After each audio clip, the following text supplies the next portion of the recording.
اعوذ باللہ من الشیطان الرجیم بسم اللہ الرحمن الرحیم۔ اچھا، یہ پیسے کے بارے میں کئی سوال لوگ پوچھتے رہتے ہیں کہ جی پیسہ کمانا اچھا ہے برا ہے، کتنا کمانا چاہیے۔ دیکھیں، پیسے کے بارے میں جو لوگوں کی غلط فہمیاں ہیں اس کی بنیادی وجہ یہی ہے کہ وہ جو دو ایکسٹریم قسم کے لوگوں کو دیکھتے ہیں یا سنتے ہیں۔ ایک طرف انہیں معاشرے میں وہ لوگ نظر آتے ہیں جو پیسے کے پیچھے بھاگی جاتے ہیں اور ان کو زندگی کا کوئی مقصد نظر نہیں آتا، اور وہ پیسے کی ہوس ایسی ہے جو ختم ہونے کا نام نہیں لیتی، اور اس کے باوجود ان کے پیسہ کمانا ہی ان کی زندگی کا مقصد بن جاتا ہے۔ دوسری طرف انہیں وہ لوگ نظر آتے ہیں جو اسلام کا ذکر کرتے ہیں اور اسلام کے یا قرآن و احادیث میں سے یہ دلیل دیتے ہیں کہ جو پیسہ ہے وہ مسلمان کے لیے اچھی چیز نہیں ہے، بہت بڑی آزمائش ہے۔ تو وہ یہ سمجھ نہیں لوگ پاتے کہ اصل میں کیا چیز ہے۔ تو میں ان سب سے پہلے آج کے پروگرام میں اسی غلط فہمی کو دور کرنے کی کوشش کروں گا تاکہ آپ کو دونوں ایکسٹریم کے درمیان میں ایک بیلنس جواب مل سکے۔ دیکھیں، اگر آپ اسلام کی تاریخ دیکھیں تو حضرت خدیجہ رضی اللہ تعالیٰ عنہ سب سے پہلے آپ کے پاس ایک ایگزامپل ہیں۔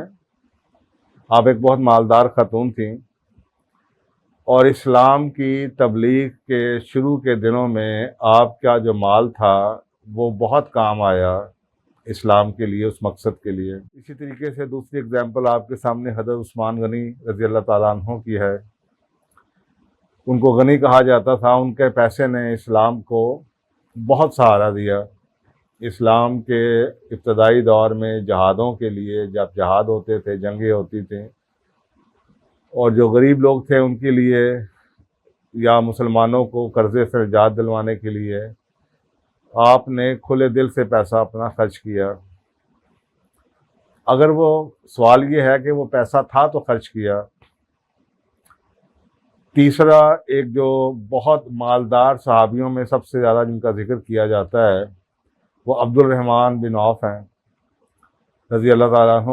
ان کے پاس وہ مسلمانوں میں اس دور کے صحابہ میں سے سب سے زیادہ مالدار سمجھے جاتے ہیں، اور ان کا مال بھی مسلمانوں کے لیے، اس مقصد کے لیے، اسلام کی تبلیغ کے لیے، اسلام کے پھیلاؤ کے لیے، اسلام کو جہاد کے لیے وہ مال استعمال ہوا۔ تو یہ بات تو ان چیزوں سے ثابت ہوتی ہے کہ اسلام نے پیسہ کمانے سے منع نہیں کیا۔ اس دور میں بہت اگزامپلز ہیں، مسلمان بہت بڑے ٹریڈنگ میں تھے، ایگریکلچر میں تھے، باغات تھے مسلمانوں کے۔ اگر آپ خود سوچیں گے ایک پوری قوم کے پاس وسائل ہی نہیں ہیں، ریسورسز ہی نہیں ہیں، تو پھر آزمائش ہی نہیں شروع ہوتی۔ اگر زکوٰۃ کا کانسیپٹ ہی باقاعدہ اس چیز کے اوپر ہے کہ جو آپ کی مال کی سیونگز ہیں اس کے اوپر آپ 2.5% سالانہ زکوٰۃ دیتے ہیں، اگر مسلمان یہ سمجھنا شروع کر دیں کہ مال کمانا ہی نہیں ہے تو زکوٰۃ کا کانسیپٹ ہی نہیں آتا، نمبر ایک۔ نمبر دو، یہ بات یاد رکھیے کہ اگر آپ کے پاس ایک چیز ہے ہی نہیں تو آپ کی آزمائش نہیں ہے۔ تو اچھے طریقے سے، جائز طریقے سے، حلال طریقے سے، شریعت کی گائیڈ لائنز کے اندر رہتے ہوئے اگر آپ مال کما رہے ہیں تو وہ کسی طرح سے بھی غلط نہیں۔ تو پہلا پوائنٹ تو یہ ہو گیا۔ دوسرا پوائنٹ یہ ہے کہ پیسہ کمانا زندگی کا مقصد نہیں ہونا چاہیے۔ دیکھیں، ہر چیز کسی نہ کسی اینڈ کے لیے کی جاتی ہے۔ اگر ہم سب لوگوں کو، ہم مسلمانوں کو یہ پتہ ہو کہ زندگی میں اللہ سبحانہ تعالیٰ نے ہمیں کیا اینڈ دیا ہے، یا ہم اس دنیا میں کیوں آئے ہیں اور کیا کرنے کے لیے آئے ہیں، اور اس کام کو کرنے کے لیے اگر ہمیں وسائل کی ضرورت ہے تو وہ وسائل ہمیں لینا، آپ کو پتہ ہے وہ وسائل لینا، ایک آدمی حلال طریقے سے اپنی اولاد کے لیے کماتا ہے، وہ بھی جہاد ہے۔ تو اسی طریقے سے وہ وسائل ہونا، جن وسائل سے یہ امت جون سی ہے یا یہ جو چھوٹے لیول پہ ایک خاندان اپنی اس مشن کو جاری رکھ سکے، اگر وہ ان کے پاس وسائل نہیں ہیں تو وہ مشن رک جائے گا، اور اگر زیادہ مالدار ہے تو آپ بڑے بڑے کام کر سکتے ہیں. ایک شخص اسکول کھولنا چاہتا ہے, ایک ہسپتال کھولنا چاہتا ہے, غریبوں کی فلاح کا لیے کام کرنا چاہتا ہے. آپ کو پتہ ہے کہ یورپ کے اندر کتنے بڑے, امریکہ کے اندر کتنے بڑے ایسے لوگ بیٹھے ہیں جو فلاحی کاموں کے لیے بلینز آف ڈالرز ڈونیٹ کر دیتے ہیں. لیکن اگر یہ نہ ہو تو یہ جیسے آپ کے سامنے کراچی میں, لاہور میں کئی ایمبولنس سروسز ہیں جو کہ فلاحی ادارے چلا رہے ہیں, تو وہ صاف ظاہر ہے کہ وہ ڈونیشن ملتی ہے. اور ڈونیشن کن سے ملتی ہے؟ ڈونیشن انہی لوگوں سے ملتی ہے جو کہ حلال طریقے سے, اب چلیں ازیوم کر لیں, حلال طریقے سے کما رہے ہیں, لیکن وہ اس کو استعمال بھی کر رہے ہیں اچھے کام کے لیے. تو یہ دوسری چیز ہوئی کہ پیسہ کمانا جون سا ہے وہ برا نہیں ہے, لیکن کسی مقصد کے لیے. Money should be a means towards an end, نہ کہ اینڈ ان اٹ سیلف. پیسہ خود اینڈ نہیں ہونا چاہیے کہ پیسہ ہی کمانا ہے. پیسہ کسی اینڈ تک پہنچنے کے لیے ذرائع یا وسائل کے طور پہ استعمال ہونا چاہیے یا کمانا چاہیے کہ جی میں کچھ کرنا چاہتا ہوں, اس کے لیے مجھے پیسہ چاہیے. یہ دوسری بات ہوگی. تیسری بات, ایک بات یاد رکھیے, اور وہی ٹیسٹ ہے آپ کا, دوسری بات کے اندر وہی ٹیسٹ ہے آپ کا, کہ جب آپ اس مال کو اسی طرح سے خرچ کرتے ہیں جو شریعت کی گائیڈ لائنز ہیں.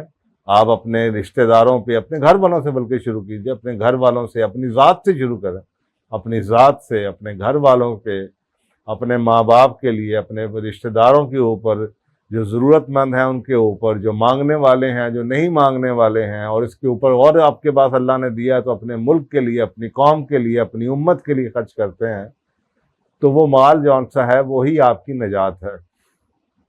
قرآن پاک میں انفقوا کا ورڈ بار بار یوز کیا گیا ہے کہ تم وہ مقام پا ہی نہیں سکتے جب تک کہ تم وہ خرچ نہ کرو. مال کی خرچ کرنا بہت بڑا اللہ کی طرف سے ایک جہاد ہے, مال کو خرچ کرنا. تو صاف ظاہر ہے مال ہوگا تو آپ خرچ کریں گے.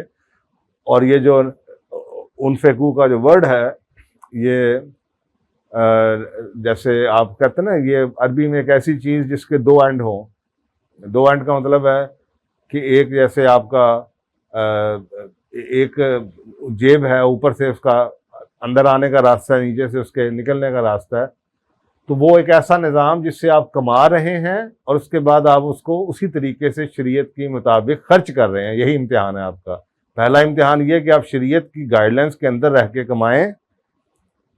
ادروائز اگر آپ شریعت کی گائیڈ لائنس کو شامل کیے بغیر کمانا شروع کریں گے تو پھر تو آپ, لیکن وہ مال صحیح طریقے سے کما نہیں رہے, تو وہ صاف ظاہر ہے وہ غلط ہے. اللہ کو مجھے یاد پڑتا ہے کہ ہمارے زمانے میں اکثر اوقات مساجد کے جو غلہ پڑا ہوتا تھا اس میں لکھا ہوتا تھا غلے میں پیسے ڈالنے سے پہلے یہ بات ضرور خیال رکھیں کہ آپ کا مال حلال ہو. یعنی کہ مساجد کے اندر بھی وہ حلال اور حرام کی تمیز ہوتی تھی. وہ مساجد والے حرام پیسہ لینا پسند ہی نہیں کرتے تھے کہ اگر آپ کو غلط طریقے سے کمایا ہوا تو ہمیں آپ کے پیسے نہیں چاہیے. تو یہ پہلا پوائنٹ یہ ہے کہ اگر آپ مال حلال شریعت کی گائیڈ لائنس کے اندر رہ کے کما رہے ہیں. دوسری بات, شریعت کی گائیڈ لائنس کے اندر رہ کے خرچ کر رہے ہیں ان تمام لوگوں پہ جس کا قرآن پاک میں پوری لسٹ ہے جن پہ آپ نے خرچ کرنا ہے. آپ اسی مقصد کے لیے خرچ کما رہے ہیں, اور اس میں سے ضرورت کے مندوں کو اور اپنے سارے رشتہ داروں کو اور اپنے آبجیکٹو کے لیے, اپنے مشن کے لیے, پرپس کے لیے کما رہے ہیں. تو وہ پہلی گائیڈ لائن کمانے کے اوپر, اور دوسری گائیڈ لائن آ گئی آپ کی خرچ کرنے کے اوپر. تو اس میں کسی قسم کی بھی کوئی جو کوشچن مارک ہے وہ نہیں اٹھتا. یہ بالکل شریعت کے مطابق ہے.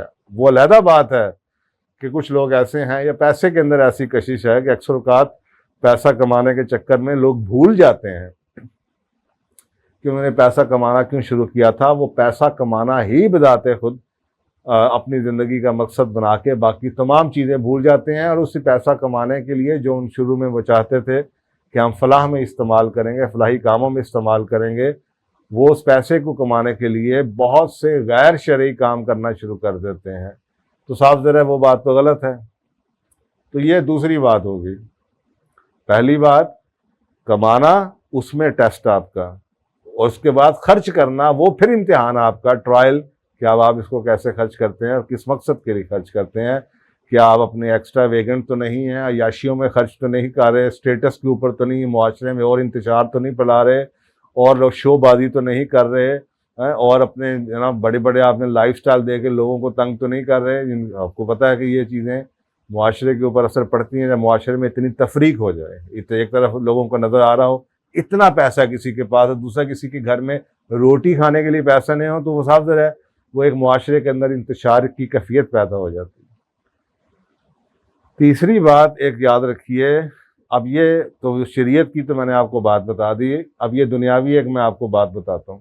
آج کے دور میں یا دنیا کے کسی بھی زمانے میں جو آزادی ہے یہ سب سے بڑی اللہ کی نعمت ہے. اسی لیے قرآن پاک میں بھی ذکر ہے کہ اپنا مال لوگوں کی گردنیں چھڑانے پہ استعمال کرو, اور وہ بہت اچھی استعمال ہے پیسے کا, کہ لوگ جو پھنس چکے ہیں کسی وجہ سے, قرض میں پھنسے ہوئے ہیں, قید میں ہیں, ان کو چھڑانے کے لیے. تو آزادی جون سی ہے وہ ایک بہت بڑی نعمت ہے. میں کئی لوگوں کو جانتا ہوں جو جابس کرتے ہیں یا کسی ایسے اداروں میں کام کرتے ہیں, ان کو پتہ ہے یہ کام ٹھیک نہیں ہے, بینکس ایسے ہیں, اب ان کو پتہ ہے یہ سودی کام کر رہے ہیں, اور وہ سود کے کام میں اسی سے تنخواہ لے رہے ہیں, تو ان کا پیسہ حلال ہے, اس پہ پھر کسی دن بات کریں گے. لیکن ان کو اس چیز کا احساس ہے کہ یہ پیسہ حلال نہیں ہے, لیکن ان کے پاس چوائس کوئی نہیں ہے, وہ فری نہیں ہے. اسی طریقے سے کئی کام آدمی کرنا چاہتا ہے زندگی کے اندر, اس کے لیے اس کو آزادی ہوتی ہے, کاش میں اپنی مرضی سے یہ کر سکتا, کاش میں وہ کر سکتا. کئی لوگ ہیں روزہ رمضان کے مہینے کے اندر روزے رکھنے چاہتے ہیں, عبادت کرنا چاہتے ہیں, اس کے لیے چھٹی کرنا چاہتے ہیں, پورے مہینے کی چھٹی نہیں ملتی. اب وہ آزاد نہیں ہے. اب کوئی ایسے اسلامی تہوار آ گئے جس میں رات کو وہ عبادت کرنا چاہتے ہیں, وہ جمعرات کا روزہ رکھنا چاہتے ہیں, اس میں وہ ان کو ٹائم نہیں ملتا, وہ جمعے کے دن پورا جمعہ اپنی فیملی کے ساتھ گزارنا چاہتے ہیں, جمعے کی چھٹی نہیں ملتی. اب وہ آزاد نہیں ہیں. تو پیسہ سب سے بڑی ایک ایسی اللہ کی نعمت ہے, آج کے دور میں تو اس کی اہمیت اور بڑھ چکی ہے, جو کہ آپ کو آزادی دلواتی ہے, تاکہ آپ آزاد ہو کے آزادانہ فیصلے کر سکیں. آپ کے پاس آزادی ہے, آپ کا دل کرے تو آپ آفس میں نہ جائیں, آپ کام نہیں کرنا چاہتے. میں کئی لوگوں کو جانتا ہوں جو اپنی مرضی سے کام کرتے ہیں, کچھ گھنٹے کا کام کرتے ہیں, اور سارا وہ 24 گھنٹے کام نہیں کرتے, وہ کچھ گھنٹے کام کرتے ہیں, یا اتنا ہی کرتے ہیں جو اللہ کا فضل ہے, جو اللہ دے دیتا ہے. اس کے اوپر بھی میں کسی دن بات کروں گا کہ یہ جو رزق ہے وہ چوائس ہمارے, اللہ نے جو دینا ہے وہ تو دینا ہے, یا ہمارے پاس چوائس ہے کہ وہ رزق ہم 8 گھنٹے میں لینا چاہتے ہیں, یا 4 گھنٹے میں, یا 2 گھنٹے میں لینا چاہتے ہیں. تو یہ جو پیسہ ہے یہ آپ کو وہ آزادی دیتا ہے کہ آپ اپنی زندگی کو اپنی مرضی سے گزار سکیں, اپنی مرضی کے فیصلے کر سکیں, اپنی مرضی کے کام کر سکیں.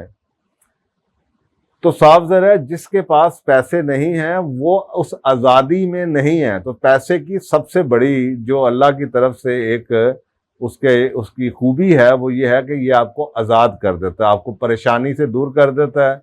اب آپ اپنی مرضی سے اٹھتے ہیں, اپنی مرضی سے عبادت کر سکتے ہیں, جب دل کرے کام کریں, جب دل کرے کام نہ کریں.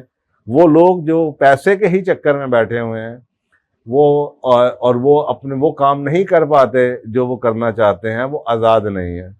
تو پیسہ کی ایک سب سے بڑی جو ایک نعمت, پیسہ تو نعمت ہے, لیکن اس نعمت کی وجہ جو ہے میں آپ کو بتا رہا ہوں کہ وہ آپ کو آزاد کرتی ہے.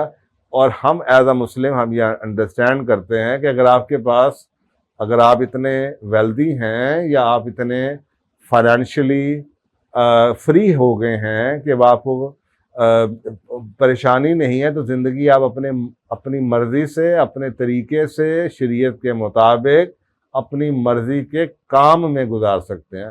اب آپ کو سوچیں, کئی بزنس ہاؤسز میں لوگ کام کرتے ہیں, وہ غلط کام بھی کرتے ہیں, وہ جھوٹ بھی بول رہے ہوتے ہیں ان پروڈکٹس کے بارے میں جو وہ بیچ رہے ہیں, وہ مجبوری ہے ان کی, وہ بیچ رہے ہیں. اب وہ اس امتحان میں فیل ہو رہے ہیں. اللہ کو وہ یہ نہیں کہہ سکتے کہ اللہ تعالیٰ کہ جی ہمیں جاب ایسی ملی, تو اللہ تعالیٰ یہی کہے گا کہ بھی تم نے پھر وہ آزادی کیوں نہیں لی, تم نے وہ جگہ کیوں نہیں چھوڑ دی, اس چیز سے ہجر کیوں نہیں کر لیا جہاں پہ تمہیں جھوٹ بولنا پڑتا تھا, جہاں پہ تمہیں جھوٹے وعدے کرنے پڑتے تھے, جہاں پہ تمہیں غلط بیانی کرنی پڑتی تھی, جہاں پہ تمہیں پتہ تھا یہ چیز نقصان دہ تم بیچی جا رہے ہو. تو اس حالت کے اندر جس حالت میں ہیں اس کا ایک ہی ہے کہ آپ ایسا کچھ کام کریں جس سے آپ آزاد ہوں، اور وہ فائنینشلی اپنا بزنس کر لیجئے، ٹریڈنگ میں آ جائیے، کچھ کر لیجئے جس سے آپ فائنینشلی فری ہو سکیں. So it is not about کہ آپ نے گھر بنانے ہیں اور جائیدادیں بنانی ہیں اور آپ نے لائف سٹائل بنانا ہے. پیسے کی سب سے زیادہ جو پیسے ہونے سے جو آپ کو ملتی ہے وہ آزادی ہے. وہ آزادی، اکثر لوگ اس آزادی کو پیسے کی پیچھے بھاگنا شروع کریں تو وہی پیسہ آپ کی غلامی بنا دیتا ہے آپ کو. آپ پیسے کے ہی چکر میں ادھر ادھر گھومنا شروع کر دیتے ہیں، لیکن پیسہ آپ کو آزاد کر دیتا ہے. تو یہ سب سے بڑی جو پیسے کی ایک خوبی ہے وہ یہ ہے. تو ان تینوں چیزوں کو سامنے رکھتے ہوئے اپنی حلال طریقے سے کمائیے، حلال طریقے اور شریعت کے مطابق، گائیڈ لائنس کے مطابق اس کو خرچ کیجیے. اور نمبر 3، اس آزادی، تاکہ آپ یہ نہ کہہ پائیں کہ اللہ میں آزاد نہیں تھا. اب آپ جب پیسہ آ گیا، اب آپ آزاد ہو گئے، اب آپ کا امتحان شروع ہوگا کہ اب آپ کو آزادی مل گئی، پیسہ ہے، اب اور پیسہ کمانے کے چکر میں آپ بھاگنا شروع کر دیتے ہیں، یا اللہ سبحانہ تعالیٰ جس نے آپ کو مال و دولت دیا اس کی گائیڈ لائنس کے مطابق رہ کے اس پیسے کو اور اپنی زندگی کو بسر کرتے ہیں. تو میرا خیال ہے یہ آپ کو، میں نے سوچا کہ ایک بیلنس پرسپیکٹیو فرسٹ پروگرام آپ کو اس بارے میں بتا دوں کہ ہاں پیسہ کمانا اچھا ہے یا برا ہے. اس پروگرام کے بعد اب آپ خود فیصلہ کر لیجئے. جزاک اللہ.